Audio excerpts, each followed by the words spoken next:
This is your second of two lectures on the Introduction to Religion. It is the previous lecture and this lecture that will be covered on your introductory exam that you can take on your own time. You don't have to go to a testing center for that, but it must be concluded by the second week of this semester. Okay, first of all, let's talk about the Enlightenment and what happened historically to bring about this new way of thinking about religion and authority.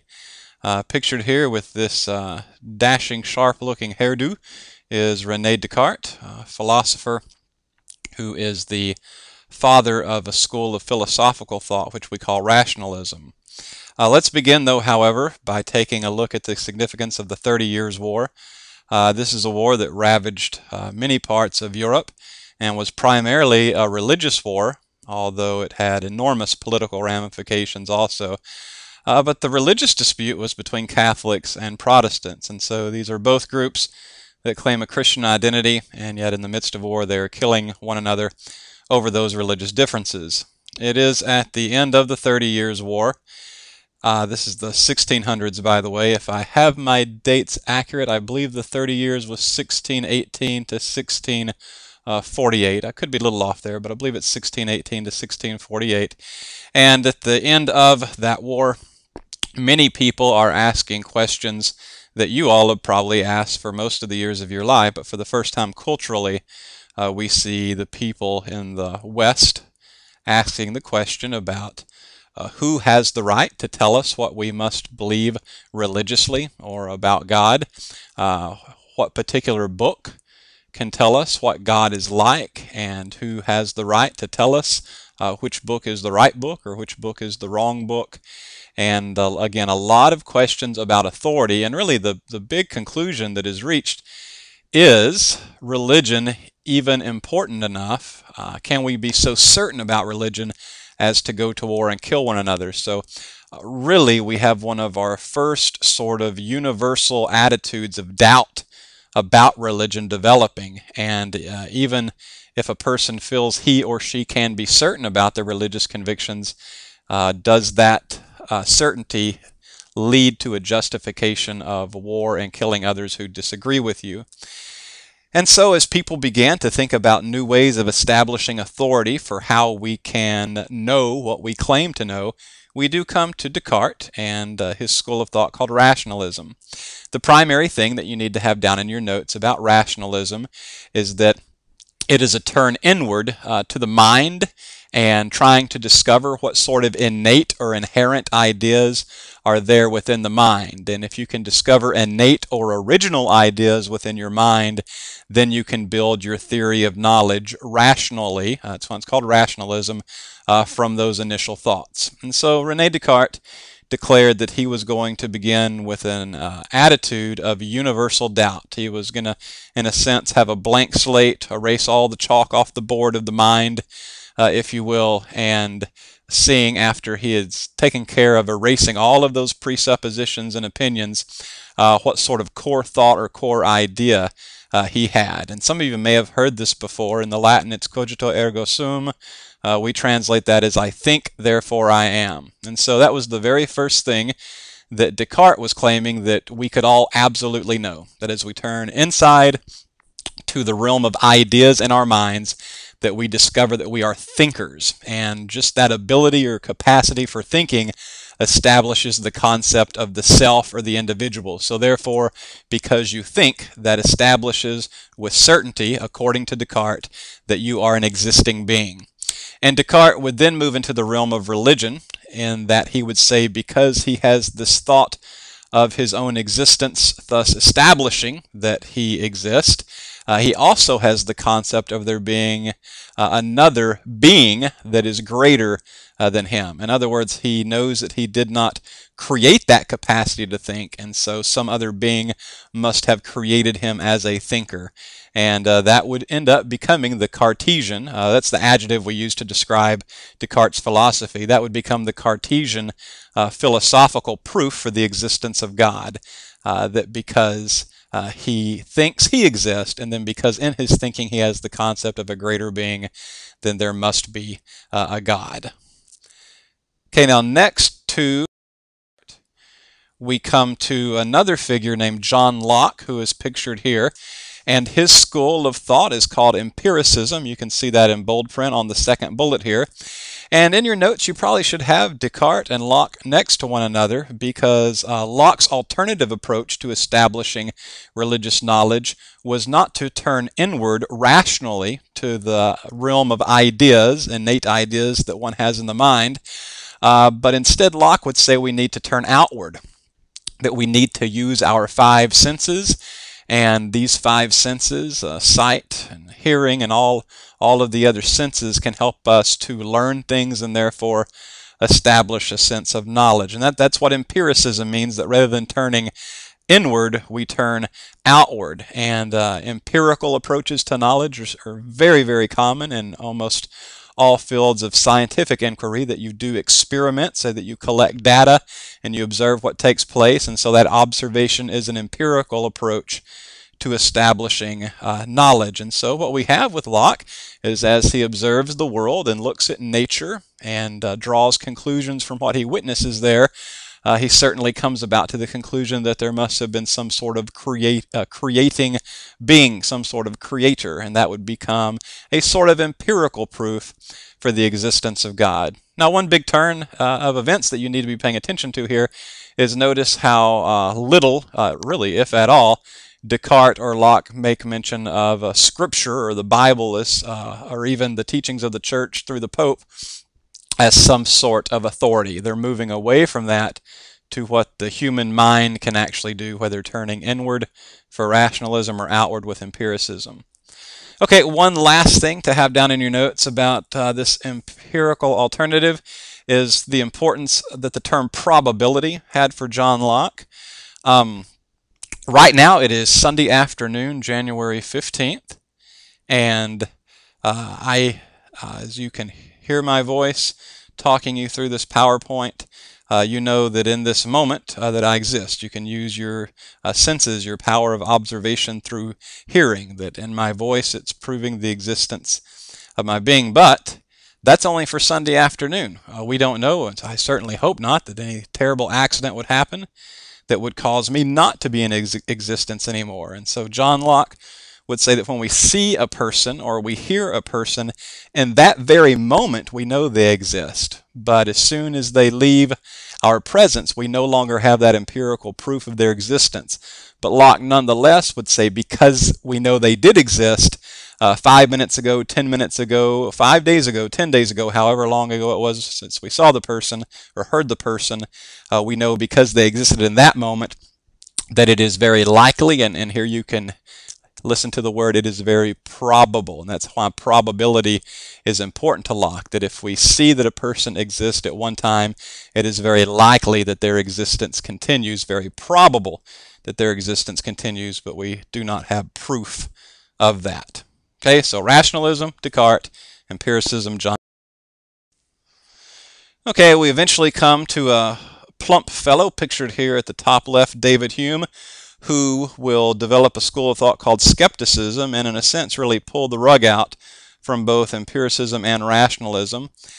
Hume thought that both Descartes and Locke were naive and too optimistic in their appraisal of the human capacity for knowledge. So he's very skeptical that the innate ideas can prove anything to really exist, or that we can really rely upon our senses as trustworthy to establish religious knowledge. So David Hume would be one of our finest examples of an early agnostic, or possibly even atheist, and that he denies the existence of religious knowledge for God based upon, again, either rationalism or empiricism. Now here we come to a very important fellow that we had a brief introduction of last week. Immanuel Kant is pictured on the bottom right, and he agreed with Hume that it is foolish to try to establish certain religious knowledge through rationalism or empiricism, that both have their shortcomings. But rather than Kant having a very negative view of religion as Hume did, Kant, as we talked about last week, does place a great deal of importance upon the ethical and moral value behind religion.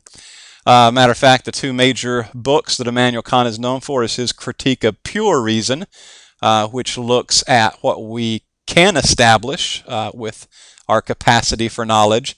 But then because he believes religion is outside of that realm, Kant writes another book called Critique of Practical Reason, because even though he didn't see religion as belonging to the realm of pure reason, he did see a practical, moral, ethical purpose for religion. And so he would say that we establish our religious values and convictions through using practical reason and not pure reason. Okay, now here is a huge philosophical word that you need to have at least a decent working definition for, and that word is epistemology. And I'm going to give you a very basic definition. It's actually provided for you in print on the second bullet here. Epistemology is a theory of knowledge. So any way or any time that we try to present the way that we feel that we know something, or that we can prove something, whatever our thinking behind the way that we prove something or know something, that would be our own personal epistemology. And so we saw Descartes had a rationalistic epistemology that Hume was very skeptical of, and we saw that John Locke had an empirical epistemology, and of course Hume very critical of that also, of really saying neither one of those was a true way of knowing. And so we continue in philosophical study of religion today to explore what sort of epistemology, if any, we can have, and what we see dominating the landscape from the time of the Enlightenment all the way through the 1950s and 60s. And to be quite honest with you, with the vast majority of religious people today that are lacking any sort of philosophical education, we'll find many who still do hold to what we call a foundationalist epistemology. So again, epistemology is the way that you know something, and therefore a foundationalist would be someone who feels that there is this one unshakable, firm foundation that is absolute knowledge that cannot be questioned. And once you have a foundation of knowledge that cannot be questioned, then every building block you put upon that, as long as it comes from the foundation, is going to be secure. So, pardon me. So that's what we mean by a foundationalist approach to epistemology for religious people. That there would be some sort of unshakable foundation that cannot be questioned. As a matter of fact, if you are having a debate or a dialogue with someone who is a foundationalist, you'll find that that person will typically get very offended if you begin to challenge the foundation. Now, you can challenge many other beliefs or opinions, but remember, all of those things for a foundationalist are built upon something that cannot be questioned. And so if in a debate you start to challenge or even chip away at that foundation, that can become a very emotional, negative emotionally moment for a foundationalist. But we're going to look at two major foundationalist approaches to religion that have dominated Western culture for really the past 350 to 400 years. Okay, the very first sort of foundationalist approach to religion would be called liberalism. And again, when we speak in terms of religious studies, I realize most times when you hear liberal or conservative, you associate those with political convictions. But remember, we're not doing politics here, we're doing religion, although I realize the two certainly do overlap at times. Now, this fellow's name is a mouthful. This is the German theologian Friedrich Schleiermacher. And Schleiermacher realized that most educated people in Germany in the late 1700s and moving into the early 1800s had really begun to move into the world of agnosticism or atheism, that God was not really a being that was believed in anymore as some sort of personal God that one could relate to, that one could be in a promised covenant relationship with. And so he writes a small book. He ends up writing a much more important book 20 years later. But in 1799, he writes the book that is pertinent for our class. And if you'll just take some time to unpack the title, you'll understand what he's doing here. Okay, the title of the book is Speeches on Religion to the Cultured Among Its Despisers. So if we unpack that title, he's writing some speeches, he's writing some essays to people who despise religion, And these people who despise religion are the cultured, okay? So they are the sophisticated, they're the educated, and they no longer see any use in religion, so they despise it. They've moved on away from it. And so Schleiermacher is writing some essays to try to convince them to return to religion, to return to God. And the way that he does this is to establish a common foundation, according to him, that all of humanity holds in common. And his primary foundation, you have it listed here at the very bottom of the slide, is he says every single human being has the experience of feeling absolutely dependent on another being. And Schleiermacher's name for that other being would be God, and specifically for Schleiermacher, it was the Christian God, okay, the God of Jesus of Nazareth, or Jesus Christ. And Schleiermacher says you don't have to begin with the Bible. You certainly don't have to begin with a human leader like the Pope, but instead Schleiermacher would say, look, we all share this same experience of what it is to be human, and one thing that every human does experience, according to Schleiermacher, is that feeling of being absolutely dependent on another being. And therefore, if we all have that feeling, if we all have that, in German the term is Gefühl, trying to think a good understanding of that within English would be feeling, but feeling without the concept of emotion. I'm not talking about emotional feeling, but that sort of intuition or gut feeling, maybe, that there is this other being upon whom you are dependent. And that, again, is liberal theology, because you're not beginning with a book and you're not beginning with a person who has authority. You're beginning, your foundation for all other religious knowledge is this shared human experience.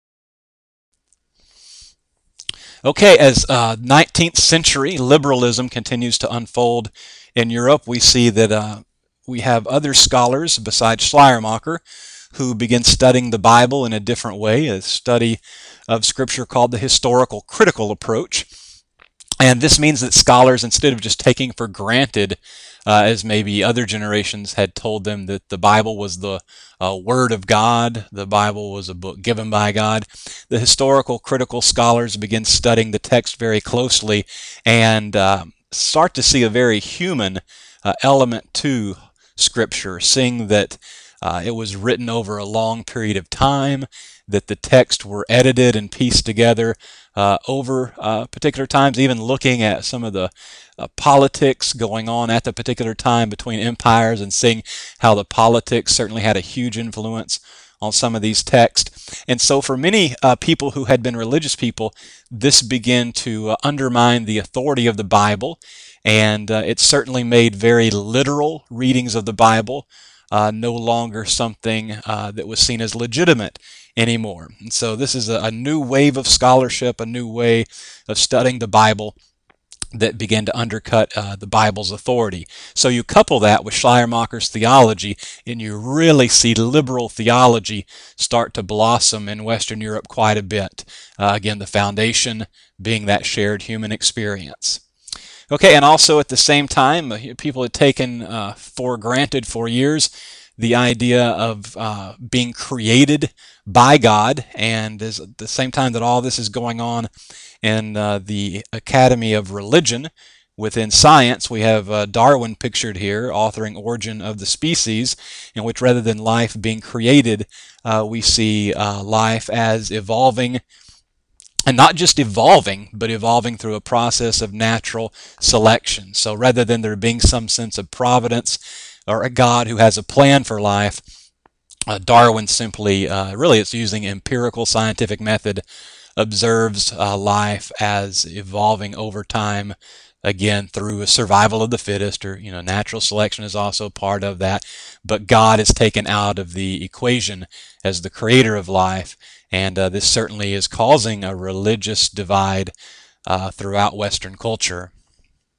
And if we have a religious divide developing, you better believe the other side, the more conservative side, is going to have a response with their own foundation. Pictured here is B.B. Warfield, one of the primary teachers, professors at Princeton Seminary, Princeton University.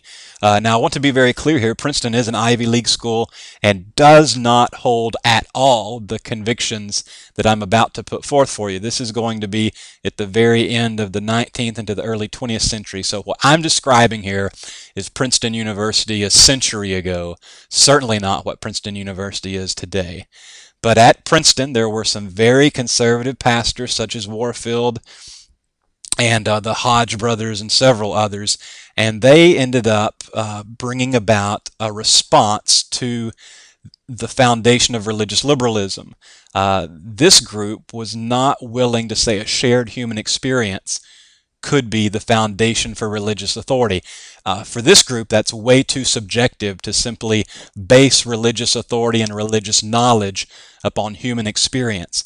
And so they not only return to the idea of the Bible being the foundation for religious knowledge and authority, they begin describing the Bible as an inerrant and infallible book. And so this becomes the foundation for religious fundamentalism. So if you're taking good notes here, on one side, you've got religious liberals who have a foundational approach to religion based upon human experience. And it's rather ironic, and it's a conversation I love to have with folks. On the other side, it's not that the philosophy is any different. It's still a foundationalist approach to religion, but instead of the foundation on the fundamentalist side being human experience, it is this idea of an inerrant Bible, of a book authored by God, almost in a sense word for word, and that becomes for fundamentalists within at least Christianity.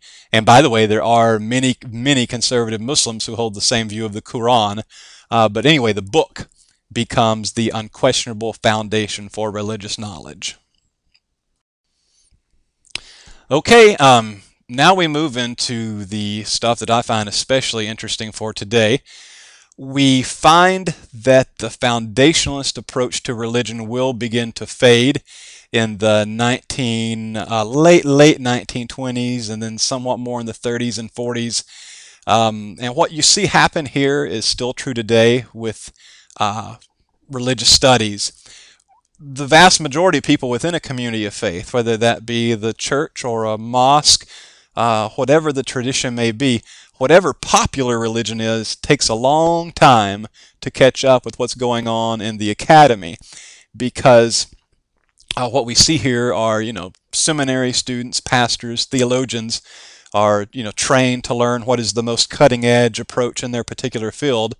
But other people, it takes many generations for some of this knowledge to make its way to the masses. But what we see happen is at the end of World War I, okay, so here in the 19-teens, we have this terrible, catastrophic war with so many lives that are lost. And just like the 30 Years' War brought about a new way of thinking about religion, so too did World War I, only this time the change is against liberalism, because part of the idea of a shared human experience being the foundation for all religious knowledge was that humanity was getting better and better and better all of the time. And when you come to World War I and you see the atrocities that people do to one another in the midst of war, and again with all of the deaths that took place, people immediately began reacting against liberalism, saying, we're not getting better all the time. Look at what we just did to one another. And so it's at this point that the philosophy of Dane, who was completely overlooked in the mid-19th century, he is rediscovered, and it is his philosophy that will start to make its way into religious studies and form a new way of understanding how we claim to have religious knowledge, a way that is not a foundationalist approach at all. That philosopher is Soren Kierkegaard, and he is pictured here. And his philosophy, rather than being foundationalist, is oftentimes termed existentialist philosophy. And I'll really dumb that down and simplify that here for a bit, just for the sake of having an understanding of the term. Existentialism means that you examine your own existence, and you are able to perceive how limited you are, how finite you are, really how many things are completely out of your control in life. And realizing that limited existence with very little control creates a sense of anxiety and a sense of worry within your own existence. And so existentialist philosophy, when it's coupled with religion, is exploring the teachings of religion to see if there is a way to remedy that anxiety, to address that worry, and return a person to a place of wholeness or peace. And so the way of viewing religious faith, and again, because we're looking at the West here, it's primarily Christianity that we're talking about. The way of looking at the Christian faith was one called neo-orthodoxy, and you can see neo-orthodox in all bold here at the bottom of the first bullet. And the fellow pictured in the middle holding his pipe there is perhaps the greatest theologian of the 20th century. That's Karl Barth.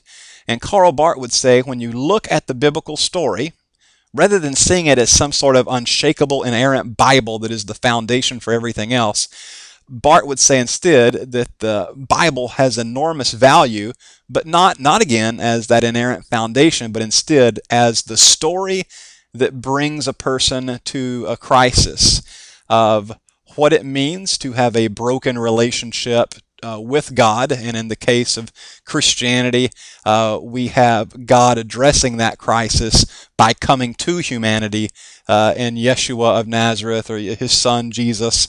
And in the midst of that crisis, the biblical word oftentimes here would be used that one sees his or her sinfulness, and that Christ is one who is the remedy for that sinfulness.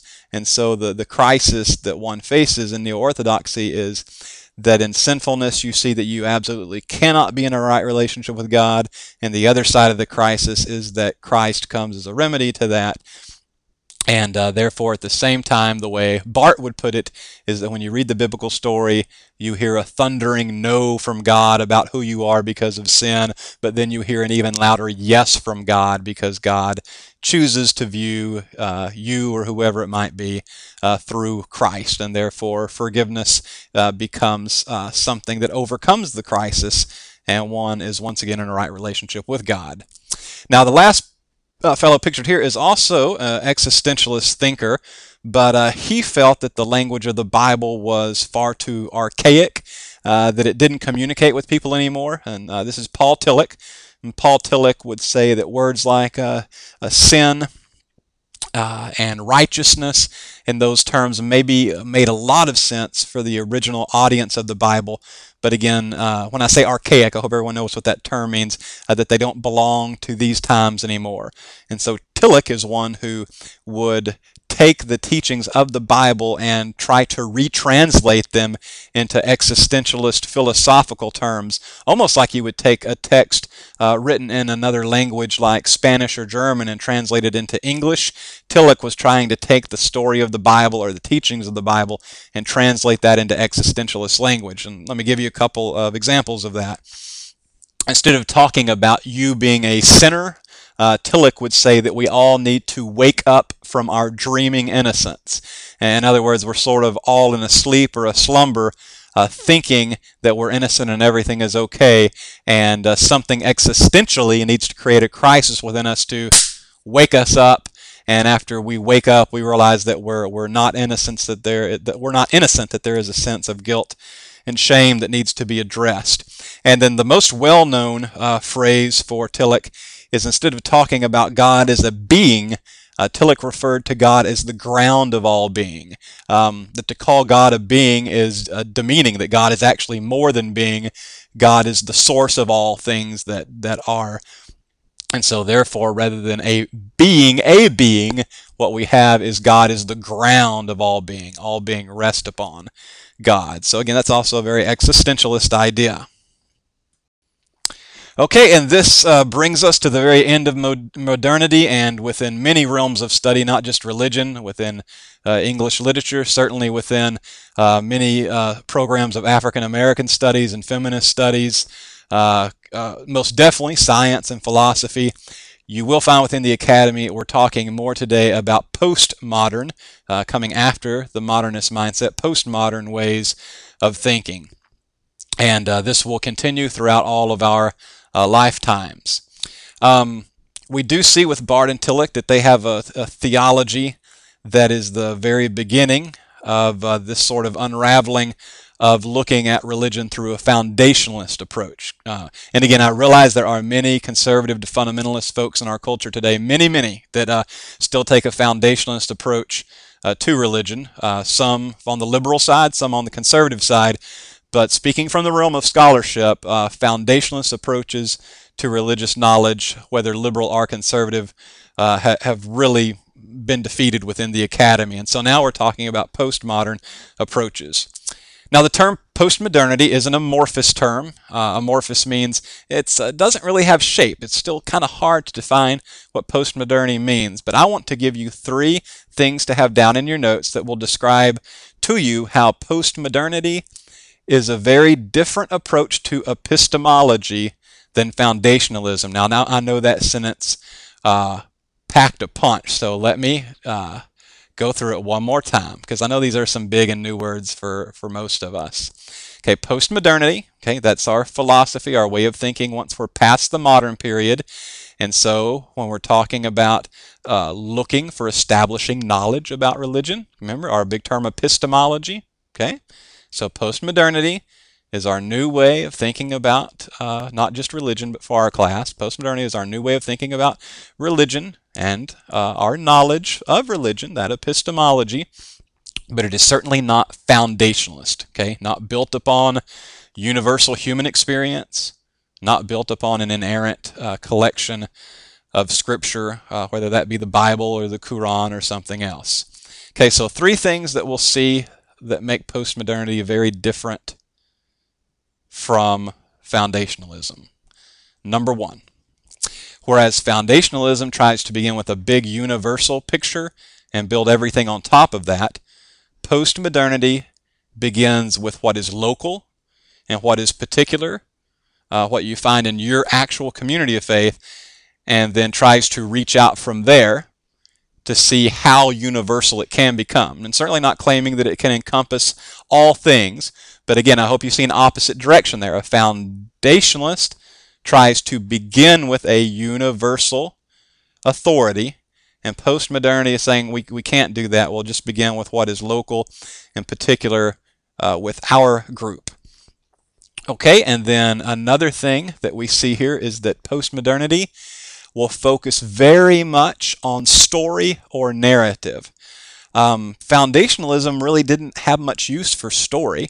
Instead, it wanted to present to you particular principles or laws or rules, and those were the things that would establish authority, but stories just kind of get in the way of that. A postmodernist is saying the exact opposite, that all principles, laws, and rules are only there because they're drawn out of stories. You only have 10 commandments because of the story of Moses. You only have Sharia law within Islam because of the stories of the prophet Muhammad. You only have what we call the triple gem within Buddha Dharma because of the story of Siddhartha Gautama Buddha. So again, story or narrative, very important. So that's the second thing. And then finally, whereas a foundationalist is so eager to prove that he or she has the right authority and the right knowledge, a foundationalist oftentimes seeks to prove other traditions wrong based upon whatever that authority is, whether it's a pope or a Bible or human experience, whatever it may be. Postmodernity is much more humble than that. A postmodernist is very reluctant to try to make evaluation judgments of other traditions, realizing that he or she really doesn't have true access to another tradition because it's not his own. Now, that's a fine example of a postmodern thinker here. This is Raman Panakar, one of my favorite authors from the past 20 years. The man holds 3 PhDs, one in chemistry, one in philosophy, one in religion. His mother was Catholic. His father was Hindu, and he grew up in both Catholic and Hindu cultures. And so he's someone who has been exposed to a lot of different traditions. And in his writing, he points out how naive and arrogant it is to think that we can make these huge sweeping evaluations about other traditions that we haven't actually lived in. And again, that's a very postmodern idea. So just quickly to review before we bring this to a conclusion, postmodernity will have a focus on the local and the particular rather than the universal. We'll also, secondly, have a focus on narrative or story. And third, very reluctant to make judgments about traditions outside of its own. Okay, guys, now this is some pretty weighty material, so you hope you take time to listen to it maybe a second time if the week allows you to do so. And I wish you the best of luck on that introductory exam. Again, 30 questions, multiple choice, based on this lecture and lecture number 1. And just email me if you have any questions.